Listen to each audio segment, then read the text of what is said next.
প্রশ্ন অজানা তাতে কি, সব উত্তর জানা থাকতে হবে এমন তো কোথাও লেখা নেই। কিন্তু হ্যাঁ, সব উত্তর বের করার কৌশল যদি তোমার জানা থাকে তাহলে তো তুমিই champion. So stop guessing, start calculating.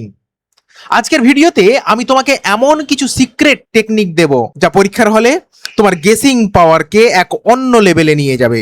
Break the pattern, win the battle.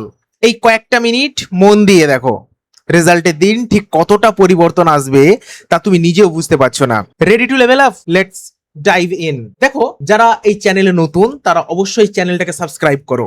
আগের ভিডিওতে তোমরা অনেক ভালোবাসা দিয়েছো, অনেক শেয়ার করেছো, অনেক কমেন্ট করেছো। তোমাদের একটা কথা বলি এখানে, যে শুধুমাত্র গাধা গরুর মতো তো পড়লে হবে না।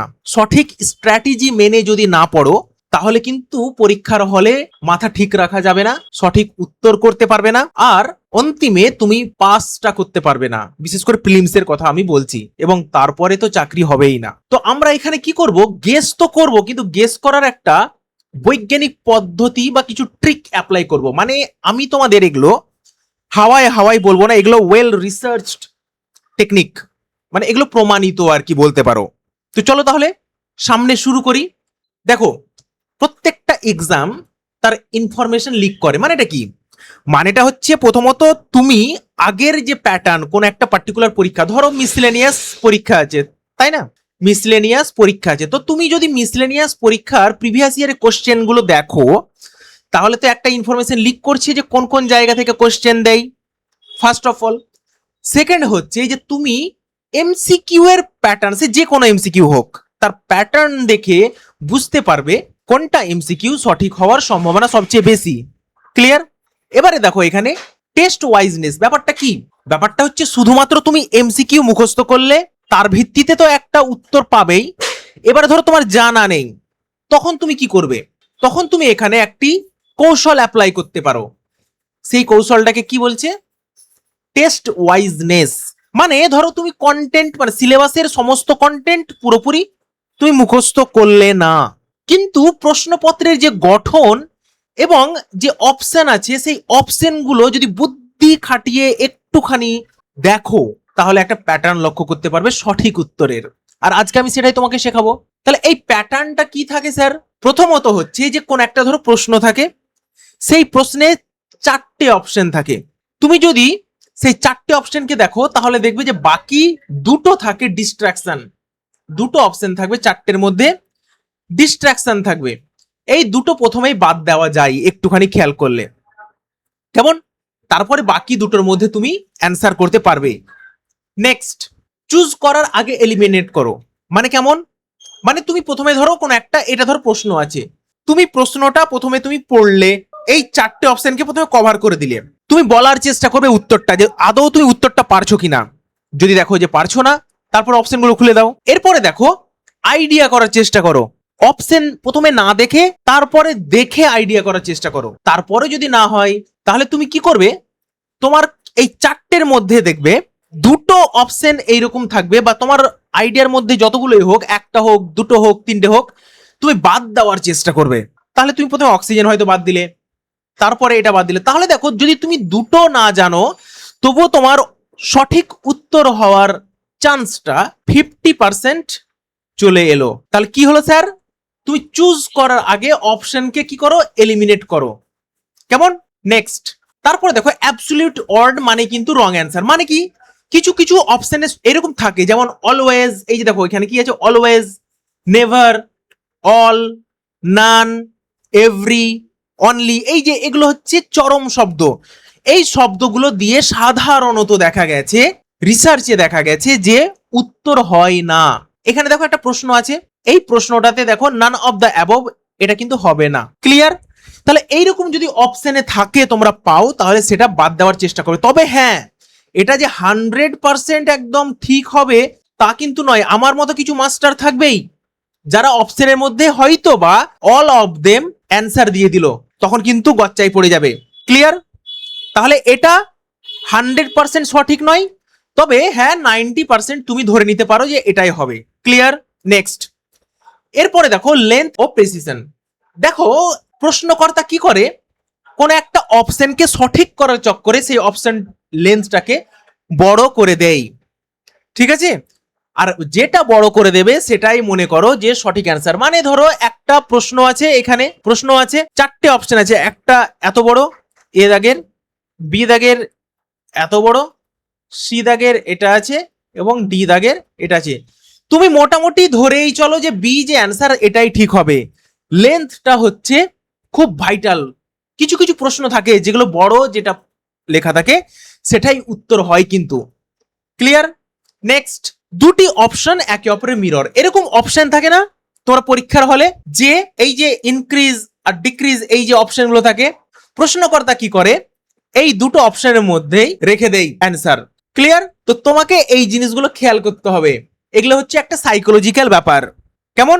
তাহলে তোমার কি হয়ে গেল, 50-50 চান্স চলে এলো, তুমি এই দুটো প্রথমেই বাদ দিয়ে দিলে। নেক্সট, ইনস্টিংক্টের চেয়ে রিকনসিডারেশনের উপর ভরসা।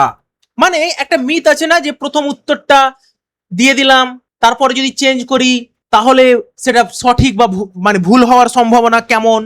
তোমার অনেকে বলো স্যার প্রথমে যেটা ঠিক করেছিলাম সেটাই ঠিক ছিল, পরবর্তীতে চেঞ্জ করতে গিয়ে অ্যান্সারটা ভুল হয়ে গেল, এরকম অনেকে বলো। এই যে ব্যাপারটা পরীক্ষায় দেখা গেছে যে মানে প্রথমে ভুল করেছিল এবং পরবর্তীতে চেঞ্জ করেছে, এরকম সঠিক উত্তর হওয়ার সম্ভাবনা 55%। মানে তোমার পরবর্তীতে মনে হয়েছে যে না উত্তরটা ভুল করে দিয়েছি, সেটা অনেকে আবার গোলও করে দাও, দিয়ে চেঞ্জ করতে পারো না, তাই না?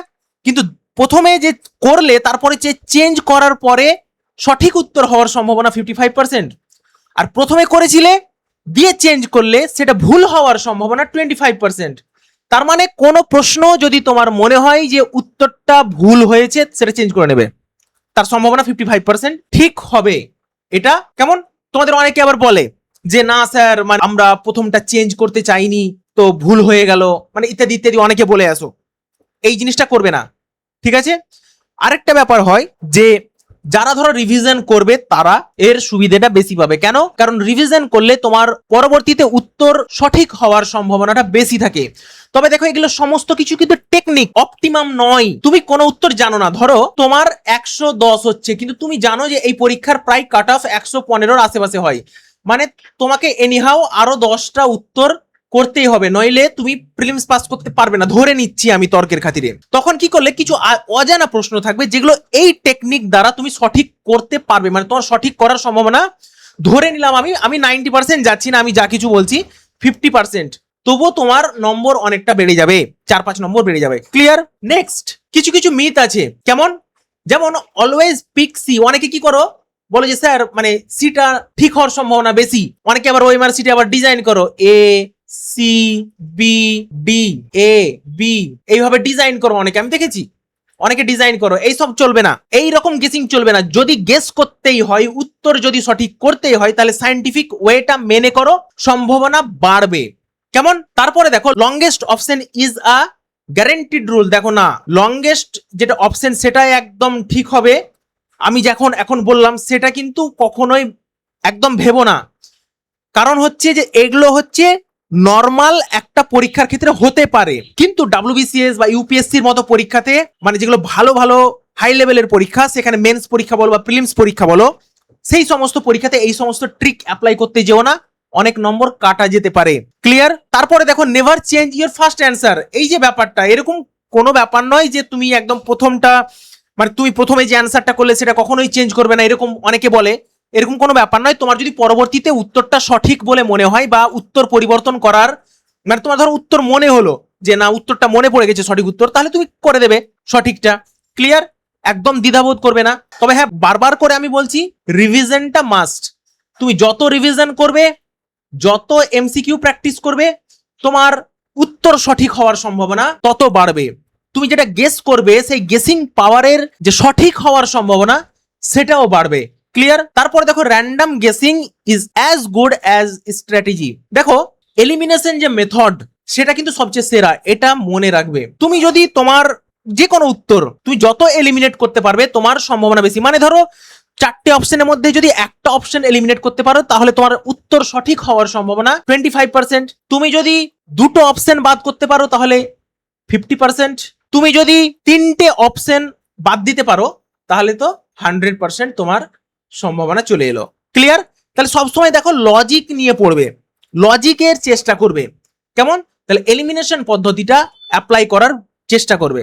নেক্সট, নেগেটিভ মার্কিং এর একটা মিথ আছে। দেখো, কম্পিটিটিভ এক্সামের ক্ষেত্রে এই যে রং অ্যান্সারের জন্য যে মার্কস কাটা যায়, এটা কিন্তু ভাইটাল। তুমি কোন একটা পরীক্ষা দিচ্ছ, ধরো ফুড এসআই এর পরীক্ষা দিচ্ছ, সেখানে নেগেটিভ মার্কিং কিচ্ছু নেই, সেখানে তোমাকে 100টাই করতে হবে, তুমি করে আসবে, একটাও ছেড়ে আসবে না। এবং সেখানে এই যে আমি টেকনিকগুলো বললাম, এই টেকনিকগুলো যদি অ্যাপ্লাই করো তাহলে সবচেয়ে বেশি উপকৃত হবে। কেমন? কিন্তু কিছু পরীক্ষা আছে, যেমন WBCS এ 1-3 প্রিলিমসে, মেন্সে 1-4, মিসলেনিয়াস, ক্লার্কশিপ ইত্যাদি পরীক্ষাতে নম্বর কাটা যায়। এখানে সতর্ক হতে হবে স্যার। র্যান্ডম করে চলে এলাম তা কিন্তু চলবে না, 200টাই করে এলাম হবে না। মেন্সের ক্ষেত্রে কি হয়, WBCS মেন্সে 1-3 কাটা যায়, এখানেও সতর্কতা অবলম্বন করতে হবে। কেমন? তাহলে অলওয়েজ অ্যান্সার দিতে হবে, মানে প্রত্যেকটা 200টা উত্তর দিতে হবে। এই যে নীতিটা, এটা শুধুমাত্র সেই সমস্ত পরীক্ষাতে অ্যাপ্লাই করবে যে সমস্ত পরীক্ষায় নেগেটিভ মার্কিং নেই। কেমন? এবারে কি হয়, কোন একটা পরীক্ষায় no penalty for wrong answer, তখন সব সময় অ্যাটেম্প্ট করবে, কোনো রকম গল্প নেই। এই যে আমি তোমাকে শিখালাম গেস করার পদ্ধতি, প্রচুর হেল্পফুল হবে তোমার জন্য। পেনাল্টি আছে কিন্তু নো অপশন এলিমিনেটেড, স্কিপ করো, মানে ব্লাইন্ড গেস করবে এটা চলবে না। মানে ধর তোমার কোনো আইডিয়াই নেই সেই প্রশ্ন, মানে তুমি কোনোদিন দেখোইনি প্রশ্নটা, কেমন, তো সেই রকম প্রশ্ন বা সেই বিষয় সম্পর্কে তোমার ধারণাই নেই, একদমই করবে না। কেমন? তারপরে দেখো, পেনাল্টি আছে কিন্তু তুমি অন্তত পক্ষে একটার বেশি অপশন এলিমিনেট করতে পারছো। মানে প্রথমত হচ্ছে পেনাল্টি আছে, তুমি একটাও অপশন এলিমিনেট করতে পারছো না, ছেড়ে দাও। তারপরে দেখো, পেনাল্টি আছে মানে নেগেটিভ মার্কিং আছে, তুমি কি করলে একের বেশি তুমি অপশন এলিমিনেট করতে পারছো, তাহলে অবশ্যই অ্যাটেম্প্ট করো। ক্লিয়ার? এটা তোমাকে পজিটিভ ভ্যালু দেবে। নেক্সট, তাহলে কি দেখো, তুমি যখন এক্সামে বসে আছো, এক্সামে ডিসিশন একটা ফ্লো হবে। কেমন? প্রথমে শুধুমাত্র তুমি প্রশ্নটা পড়ো, কেমন, অপশনস দেখার আগে অ্যান্সার মনে করার চেষ্টা করো। তারপরে কি করবে, তারপরে তোমার অ্যান্সারকে নিকটতম অপশনের সাথে মেলাও। তুমি যেটা গেস করলে সেটা দেখো তোমার ওই অপশনে ওর কাছাকাছি কোনো কিছু মিলছে কিনা দেখো, যেটা ফিট হবে না সেটা কি করো, এলিমিনেট করো। এলিমিনেট করলে তারপরে দেখো অ্যাবসলিউট ক্লেম এর উপরে তৈরি কোনো অপশন মার্ক করো। মানে ধরো তোমার মনে হলো যে কোন এইটি অপশনের মধ্যে তুমি একদম জানো এক্স্যাক্ট ভারতের প্রথম প্রধানমন্ত্রীর নাম কি, তুমি জানো জওহরলাল নেহরু, দেখলে এখানে অপশন আছে, তুমি টিক করে দাও। ক্লিয়ার? মানে অ্যাবসলিউট ক্লেম, আর দরকার নেই কোনো কিছু ভাবার। তারপরে কি করবে, কতগুলো অপশন বাকি আছে তার সাথে এক্সামের মার্কিং স্কিম মিলিয়ে নাও। মানে ধরো তুমি দেখলে যে তুমি 70টা উত্তর করেছো, তার মানে তুমি বুঝতে পারছো নিশ্চিতভাবে আমার কাট অফ ক্লিয়ার হবে না। 70টা প্রশ্ন করেছো, এবারে তুমি দেখলে নেগেটিভ মার্কিং 1-4, মিলিয়ে দেখে নিলে তুমি ভাবলে যে না, এখানে অন্তত পক্ষে 20টা প্রশ্ন আরো করা যেতেই পারে, গেস করে করে চেষ্টা করো, হয়ে যাবে। তারপরে দেখো, টর্ন থাকলে, এখানে যদি কোনো টর্ন থাকে তাহলে লঙ্গার অপশন বেছে নেবে। মানে কি, তোমাদের বললাম যে লঙ্গার যেটা বড় অপশন সেটা বেছে নেবে। তুমি ধরো বুঝতে পারছো না কোনটা নেবে, কেমন, আর কি মিরর পেয়ারের মধ্যে একটি হবে, বলেই দিয়েছি তোমাকে। তাহলে এই দুটো ট্রিক কিন্তু মারাত্মক। প্রথম হচ্ছে এলিমিনেট করা, দ্বিতীয় কথা হচ্ছে লঙ্গার অপশন, তৃতীয় কথা হচ্ছে মিরর অপশন, মানে দুটো দেখতে একই কিন্তু বিপরীত, এদের মধ্যে উত্তর হওয়ার চান্স বেশি পেয়ে গেলে। তারপরে দেখো, কমিট করো শুধু রিভিউ সময়ে, মানে রিভিউ করতে হবে কিন্তু, কেমন। আর তারপরে তুমি দেখো চেঞ্জ করবে কখন, কনক্রিট রিজন থাকলে তুমি বিবেচনা করবে। তাহলে এই 6টা পদ্ধতি অ্যাপ্লাই করবে তুমি। নেক্সট, সহজ ভাষায় আসল কথা। আসলে কি দেখো, শর্টকাট ট্রিক বা এই যে কৌশলগুলো কেবল সেই সব প্রশ্নে কিছু নম্বর তুলে আনতে সাহায্য করবে যেগুলির উত্তর তুমি পুরোপুরি নিশ্চিত নও। মনে রাখো, এই ট্রিকগুলো শুধু পড়াশোনা বা সাবজেক্টের গভীর জ্ঞানের কোনো বিকল্প নেই। মানে তোমাকে সাবজেক্ট সম্পর্কে জানতে হবে, পড়তে হবে, এমসিকিউ প্র্যাকটিস করতে হবে, কেমন। এর পেছনের মূল সত্যটা হলো, তোমার যদি কোনো প্রশ্ন সম্পর্কে অন্তত পক্ষে একটু অল্প ধারণা থাকে, তবেই এই স্ট্র্যাটেজি গুলো কাজ করবে, নচেত করবে না। তুমি জানোই না সেই প্রশ্ন সম্পর্কে, ধরো কোডিং দিয়ে একটা প্রশ্ন দিয়ে দিয়েছে, তুমি জানোই না, তুমি কি ঠিক করবে, আন্দাজে মেরে হবে না। তোমার একটুখানি ধারণা আছে ধরো, তখন তুমি সেটা ঠিক করতে পারবে। কিন্তু মাথা যদি একদম ব্ল্যাঙ্ক বা ফাঁকা থাকে, তবে কোনো ট্রিকই কিচ্ছু করতে পারবে না। তাই মন দিয়ে পড়াশোনা করাটাই হলো আসল খেলা এবং তোমার হাতের সবচেয়ে বড় অস্ত্র। তার মানে পড়াশোনাটা মন দিয়ে করতে হবে, বেশি বেশি এমসিকিউ প্র্যাকটিস করলেই তুমি এই ট্রিকগুলো অ্যাপ্লাই করতে পারবে। তাহলে দেখো, ট্রিক শুধুই ব্যাকআপ, মানে কি, শর্টকাট টেকনিকগুলো তোমাকে শুধু কনফিউজিং প্রশ্নে কিছু বাড়তি নম্বর পেতে সাহায্য করবে। এটা পরীক্ষার মেন হাতিয়ার নয়, কিন্তু মেন হাতিয়ার বেশি বেশি করে পড়া, জ্ঞান অর্জন করা, সঠিক উত্তরকে সঠিক মানে গেসিং পাওয়ার নয় কিন্তু। কেমন? তারপরে দেখো, জিরো নলেজে কোনো ট্রিক চলবে না। প্রশ্নটা সম্পর্কে ন্যূনতম আইডিয়া নেই বা অল্প জ্ঞান থাকলেই ট্রিক খাটানো যায়। পুরো ব্ল্যাঙ্ক মাইন্ড, তা করলে নেগেটিভ হওয়ার সম্ভাবনা বেশি। আর পড়াশোনায় আসল রাজা। দেখো, কঠোর পরিশ্রম এবং পড়াশোনার কোনো বিকল্প নেই, এটাই হচ্ছে সাফল্যের মেন গ্যারান্টি।